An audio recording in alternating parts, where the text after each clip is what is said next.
बिटिसिनि चिफ मानगोनां प्रमद बर' बिथाङा जि बाथ्राखौ बुंदों गावनो मोनफा मोनफा हाखराव गाब्र'नानै बाथ्राफोरखौ बुंबाय थानायखौ जों नुनो मोनदों। मानोना बर'फोरनि सिमाङा जों बयबो मिथिगौ मामोन आरो मा जानो थांगासिनो दं। जियानो रंजायाथों मानो खुनु बे जाफुंसारा बिथांमोननि साननाया मालाब्लाबो मोगथां महर जाया। थगायनानै खामानि मावनायाव मारैथो साक्सेस जानांगौ जाखो? मालाबाथ' जायाना। नंखायनो बिथांमोननि जिथु सिमां नुदों बे जानाय नङा। बिटिआर सक्तिनि दफायाव मा लिरनाय दं? 27 जानुवारि सक्ति जाखांनायनि उनाव बिसोरो जिथु मोनसे इलेक्सनाव मैखोम भाबे रुल लाबाय, बेहायबोथ' बिथांमोना 12थाल'सो मोनदोंना, बिपिबा 17था मोनदों। बेनो रिजाल्ट। एबारथ' बिथांमोना नायदो मोनसेबो खामानि मोजाङै मावफुंनो हायासै। बहा थांखो भैरबखुन्दनि ट्राइबेल इउनिभारसिटिया? बहा थांखो 1500 कोटी थाखानि माने स्पेशल पेकेज लाबोनाय माखासे स्किमफोरा बबाव गोमाजोबखो? दिनै बिथांमोननि दुर्नितिखौसो नुजोबदों। माने बुक्सनि नामाव दिनै 4 कोटी थाखानि केलेंकारि, ब्लक लेभेलाव जिबायदि केलेंकारि, सार्कोल अफिसाव थां मण्डलफोरनि हानि खामानि लानानै थाङोब्ला दुनियाभर माने दुर्निति। सेन्टिग्रेडआ जाहैदोंबा दुर्नितिनि सेन्टिग्रेड। आरो बिथांमोना सोरगो रायजो बानायनो होननानै खोथा बुंबा सोर गनायनो? गिबियावनो आङो बे सनितपुर आरो बिश्वनाथ डिस्ट्रिक्ट 60टा गामि हाबनायखौ आङो बरायनानै लाग्रोबाय। बिथांमोना जाहाथे फैबाय थानाय दिनाव बिटिसिनि सिङाव हाबनानै मोजां मोनसे राजनितिक बेबस्थाखौ मोन्थों, आं बिनि थाखायनो बिथांमोननि बे 60टा गामिखौ बरायना लाबाय। जोङो नुनो मोन्दों थांनाय जुन मासनि 5 तारिखआव गभर्नरनि नटिफिकेसननि जुगिदि बे 60टा गामिखौ जों सोसननायखौ नुनो मोन्दों। अकल सनितपुराव 60थाल' नङामोन, खिन्थु दिनै 60थाल' गामि सोबाय। आरो दरं पार्टनिफ्राय माखासे गामि सोदेरनानै टटेल गासै 81टा गामि सोसननाय जादों। नंखायनो बे 81टा गामियाबो जोंनि उदालगुरि जिल्लानि सिङाव हाबसननायखौ जों नुनो मोन्दों आरो बिथांमोना दिनै सोसनदों। दा बाथ्राया जों बेखौसो बुंनांगोन जे जों नुनो मोन्दों जे गासै बिथांमोना जि गामिफोरखौ सोसनदों मेजर भाबे जोंनि नैबे रौता समस्ति, धनस्रि समस्ति आरो हरिसिंगा समस्ति, बे मोनथाम समस्तियावनो बिथांमोना सोसनजोबनानै होनायखौ जों नुनो मोन्दों। बिथांमोना सानदों जे बे माखासे गामिफोरखौ बे मोनथाम समस्यायाव सोसनजोबोब्ला खोब बिथांमोना बिराद गिदिर गिदिर सिमां नुदों, खिन्थु बिथांमोननि सिमाङा जाफुंसारनाय नङा। मानोना दिनैनि थारिखआव सनितपुर ओनसोलाव थानाय बा बिश्वनाथ ओनसोलाव थानाय साफ्रोमबो बर' सुबुङा बिराद साननो गोरों आरो बिराद माने मैखोम भाबे बर' आन्दलनजों सोमावसारनायाव बाहागो लाबोनाय। नाथाय बेखौ हास्थायाखैमोन जे अकल 60थाल' गामि हाबनायखौ लुगैयाखैमोन। हजोंनि सनितपुरनि बर'फ्रा बेखौसो बुंदोंमोन जे जि बाउन्डारिफोरखौ लानानै गोबां सिमां नुदोंमोन, नाथाय माखासे गामिया थाजोब्बाय, बारख्ल' बुरख्ल' गामिफोरखौ सोसननाय जादों। नंखायनो बिथांमोननि जिथु बेबस्था, राजनितिक बेबस्था इयुनाव मोरै लांनाय जागोन बेखौ दासिमबो रोखायै नुनाय जायाखै। जों हास्थायनाया बेसोमोन जे जिथु सनितपुर माखासे 60टा गामिया जुदि बिटिआरनि सिङाव हाब्बायब्ला अब्ला बिथांमोनखौ समस्तियै आलादा मानो खालायनानै होनो हादिया? दा कुइसना बेसो। दा नंखायनो जोङो बिथांमोननि उननि समफ्राव जुदि बिथांमोननि बेबस्थाखौ जों खालायना होखानांगोन। आरो फैबाय थानाय सेप्तेम्बर मासाव जिथु बिसायख'थि जानो थांगासिनो दङ, बेहाय बिटिसिआव बिपिएफ गभर्नमेन्ट फैनाया रोखाखा। साफ्रोमबो बर' रायजो राजाफ्रा जेरैबायदि जोंखौ सनमान होदों, जेरैबायदि बजबनानै आरो जेरैबायदि गनायनानै लादों, नंखायनो जोङो बुंनो नागिरदों जे सनितपुर आरो बिश्वनाथआव गोलैनाय रायजो राजाफ्रा फैबाय थानाय दिनाव साननो नाङा जोङो बिपिएफ सरकार फैयोब्ला बिथांमोननि बेबस्थाखौ मोजां रोखोमै जों खालायनानै होनाय जाखागोन आरो गोदानै जों मोनसे बिथांमोननो समस्ति दानायनि बेबस्थाखौ जोङो गभर्नमेन्टनिफ्राय स्ट्रंलि डिसिसन लानानै बे हाबाफारिखौ जों आवगायनो सानदों। आरो मावनायनि सायावसो सोनारगोन।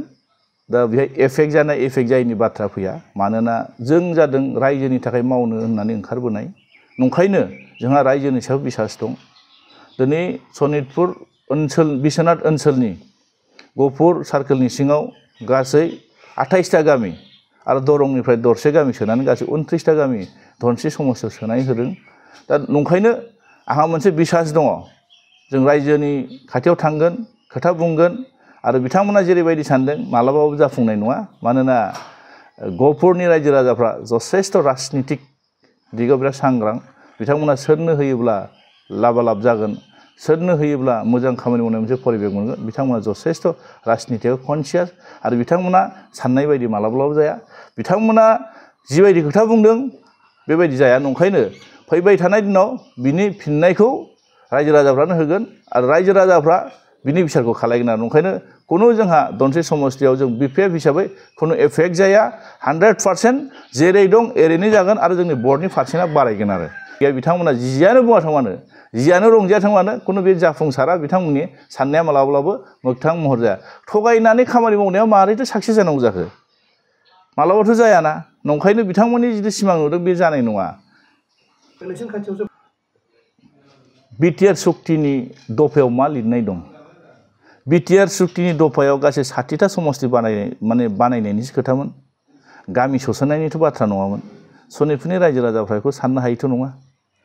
आरो जिबायदि गामिखौ सोसनदों माखासे एरिया वाइसआव जोंहा सोसनब्ला मोजां जाबावगौमोन नंखायनो दिनै जों बेखौसो बुंगोन जे बिथांमोना जिबायदि साननानै जों मावदों जों मावफुंबाय जों खालायबाय होननानै बुंबाथ' जानाय नङा मानोना दिनै बे सुक्तिया बोरै जाखो सोरनि अबदान दं सोरनि थाखाय जादों बियो दिनै बिथांमोना दायित्वसो होदों दफाफोरखौ बिथांमोना इमप्लिमेन्टेसन खालायनांगौ बिथांमोना मावफुंनो हायाखैसो बे 60टाल' गामि हाबनायावनो बिथांमोना जिबायदि माने दल दामनानै एनाउन्स खालायलाबायदों बेजोंथ' बेल' नङामोन ना 60टा गामिल'सो नङा जोंनिया जाहैदों मा जेसांनिखि सनितपुर डिस्ट्रिक्टआव थानाय बिश्वनाथ डिस्ट्रिक्टआव थानाय ओनसोल माने बर'फोर रायजो जानाय ओनसोला हाबसनजोबनांगौ आरो बेहाय समस्ति जानांगौ दिनै बिथांमोना 60टा गामिखौ लाबोनानै माखासे समस्ति नायै सोसनना होनाया मा मिनिं फोरमायनो नागिरदों बिथांमोना बेजोंनो गोजोननाय लानो नागिरदों नामा उनाव क्लियार खालायथों बिथांमोना दासिमबो बिथांमोना क्लियार खालायनो हायाखै बिथांमोना मा बिदों नभेम्बर मासाव दुलाराय बर' फरायसा आफादनि दैदेननायाव बिथांमोना आशिष भुटानिनि जिथु मोनसे डिमान्ड होदों बे डिमान्डआवथ' गासै 71ल'सो बिदोंमोन बिथांमोना आरो बाखिया बबाव गोमाना थाखो 71नि गेजेरावबो गासै 60टाल' जादों नोंथांमोना आं देखायगोन लेखाखौ नोंथांमोना लांनानै रायजोनि गेजेराव ससियेल मिडियानि बेखौ बुंफ्रुनानै हो क्लियार खालायना होथों रायजो राजाफोरनो हसाकै बिथांमोना बे 60टा गामिखौल' सोनानै बेहायनो दोनगोन ना फैबाय थानाय दिनाव बे 60टा गामिनि अनगायै आरो सोसनगोन बिथांमोना क्लियार खालायथों जोंथ' नुनो मोन्दों बिथांमोननि जिथु मावनाय दांनाय रायजो राजाफ्रा बिसिरबाय थादों आंहा बेहाय बुंनांगौ जेबो दरखार गैया खिन्थु खोथाया जाहैदों जोंनि लुगैनाया बे नङा जोंनि लुगैनाया सनितपुर ओनसोलाव थानाय बिश्वनाथ ओनसोलाव थानाय माखासे मैखोम बर'फोर रायजो जानाय ओनसोला हाबजोबनांगौ आरो बिथांमोननो बिटिआरनि राजनितिक बेबस्थाखौ खालायनानै होनांगौ आरो बिटिसिनि चिफ मानगोनां प्रमद बर' बिथाङा जि बाथ्राखौ बुंदों गावनो मोनफा मोनफा हाखराव गाब्र'नानै बाथ्राफोरखौ बुंबाय थानायखौ जों नुनो मोन्दों मानोना बर'फोरनि सिमाङा जों बयबो मिथिगौ मामोन आरो मा जानो थांगासिनो दं नंखायनो थांनाय बाराव बिनि फिथाइखौ बे मोन्दों मोजांनि खोथा मावफुंनाया मोजां मावफुंनायनि खोथा खिन्थु रायजो राजाखौ बियो बेसेबां माने सन्तुष्ट खालायनो हादों बेसेबां गोजोन होनो हादों थांनाय बाराव 2020 27 जानुवारि सुक्ति जाखांनायनि उनाव बिसोरो जिथु मोनसे इलेक्सनाव मैखोम भाबे रुल लाबाय बेहायबोथ' बिथांमोना 12थाल'सो मोन्दोंना बिपिएफआ 17था मोन्दों बेनो रिजाल्ट एबारथ' बिथांमोना नायदो मोनसेबो खामानि मोजाङै मावफुंनो हायासै बहा थांखो भैरबखुन्दनि ट्राइबेल इउनिभारसिटिया बहा थांखो 1500 कौटि थाखानि माने स्पेशल पेकेज लाबोनाय माखासे स्किमफोरा बबाव गोमाजोबखो दिनै बिथांमोननि दुर्नितिखौसो नुजोबदों माने बुक्सनि नामाव दिनै 4 कौटि थाखानि केलेंकारि ब्लक लेभेलाव जिबायदि केलेंकारि सार्कोल अफिसाव थां मण्डलफोरनि हानि खामानि लानानै थाङोब्ला दुनियाभर माने दुर्निति सेन्टिग्रेडआ जाहैदों दुर्नितिनि सेन्टिग्रेड आरो बिथांमोना सोरगो रायजो बानायनो होननानै खोथा बुंबा सोर गनायनो नंखायनो जि नुदों बेहाय रायजो राजाफ्रा बिराद सांग्रां बिराद कनसियास जोंनि बिटिसिनि जिथु जेरैबायदि मोनसे मर्यादा दंमोन बे मर्यादाखौ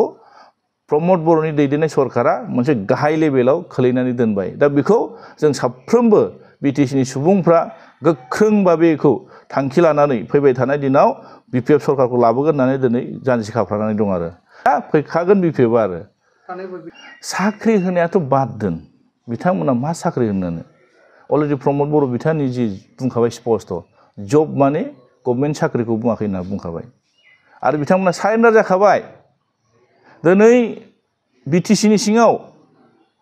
जिबायदि साखरि होगोन होननानै बिथांमोना दिनै इन्टारभिउ फाथिलाबायदों जों खोनानो मोन्दों इन्टारभिउ फाथिनायनि गेजेरजों जायफोर दिनै इन्टारभिउ हैदों बिथांमोना दिनै गावनो गावखौनो गाव कुइसन खालामनो लादों हसाके दिनै जों बे साख्रिखौ मोनगोन ना बजारनि माने मार्केटसो सोलिदों बिथांमोना जाय फैसा होनो हागोन बेनो साख्रि मोनगोन बे टाइपआव माखासे बाथ्राफ्रा दिनै जायफोर इन्टारभिउ होदों बिथांमोनानो मालाबा मालाबा बाथ्राखौ माने बुंनो नागिरो ससियेल मिडियाफ्राव जों नुनो मोन्दों नंखायनो बिना फैसायाव बिथांमोना साख्रि होगोन होननानै होनांगौ बेहाय खुनु माने दुर्निति खालायनाङा बिथांमोना खिन्थु दिनै खामानि मावनायानो दुर्नितिनि लाइनावसो बांसिन बेरखांबाय थादोंना नंखायनो जों नुनो मोन्दों जे बिथांमोननि इन्टारभिउ फाथिनायाबो जेरैबायदि जानांगौ जायाखै आरो बिथांमोना दिनैसिमबो साख्रि होनो हाया घरे घरे साख्रि होनायानो बाद दोन बिथांमोना फैबाय थानाय दं गभर्नमेन्टआनो जालाब्ला ओरैथ' घरे घरे साख्रि होनो हाबावनांगौ जागोन नंखायनो हाया बिथांमोना आरो लासै आंबो नुदों ससियेल मिडियानि गेजेरजों जोंहा माने स्टेटनि बिजेपिनि प्रेसिडेन्ट दिलीप शइकिया बिथांनि माने ससियेल मिडियायाव बुंनायखौ बिथाङा मा सेन्टिमेन्टजों बुंदों आं बुंनो हाला खिन्थु बुंनाया जों साफ्रोमबो बर' रायजो राजानि गोरबोआव मोनसे दुखु होनाय जादों मानोना जोङो जायखौ बड'फा होननानै बुङो जायखौ जों बर'नि बिफा होनना बुङो आरो बिनि आदर्श आरो बिनि नितिनि गेजेरजों जों दिनै बर'खौ बुहुमाव बर' हिसाबै थांना थानो थाखाय जों मोनसे माने बिनि सिमांखौनो मोगथाङाव जाफुंहोनो थाखाय जों बयबो माने आवगायदों नाथाय मा बाथ्रा जों बुंनो हाला बिनि फिननायखौ माने इउ पि पि एलनि दैदेनगिरिफ्रासो मिथिगोन मानोना बिथांमोना एखे सरकार दादों एखे एलायन्स बिथांमोनजों एखे टेबोलाव जिरायो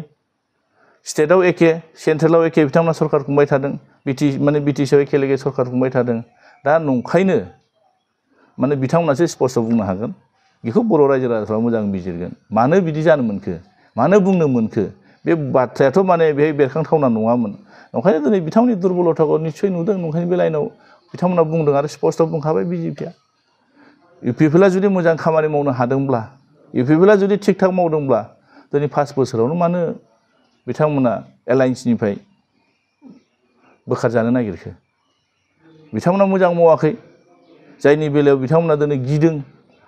बिजेपिनि अक्सिजेन मोनाब्ला बिथांमोना थांना थानो हाया बे बाथ्राखौ बुंदों दिनैसिमबो स्पष्ट बुंनो हायाखै जों माने नुदों बिथांमोननि माने मिटिं CWC जादोंमोन रौतायाव मैया जाना थांबाय बेहायबो जों नुदों बिथांमोना दिनैसिमबो आसा गाराखै सोरजों एलायन्स खालामनो हागोन सोरजों एलायन्सनि थाखाय मोनसे कमिटि दादोंनो ससियेल मिडियानि गेजेरजों बिथांमोना फोरमायदों बेहायबो नुनो मोन्दों बिथांमोना स्पष्टखौनो खालामनो हायाखै दासिमबो जों 40 समस्थियाव जोङो निजा बबेया जों हारसिं गेलेगोन होनना बुङाखै जोंनो स्पष्ट बुंखाबाय जों रावनिबो सहाय लाया जों रावजोंबो एलायन्स खालाया जोंनि हाइकमान्डआ स्पष्ट बुंखाबाय 40टा समस्थियाव फैबाय थानाय दिनाव BPFआ हारसिंनो 40टा समस्ति गेलेगोन आरो बांसिन नाम्बार लानानै BPFआ सरकार दागोन बे रोखाखा आरो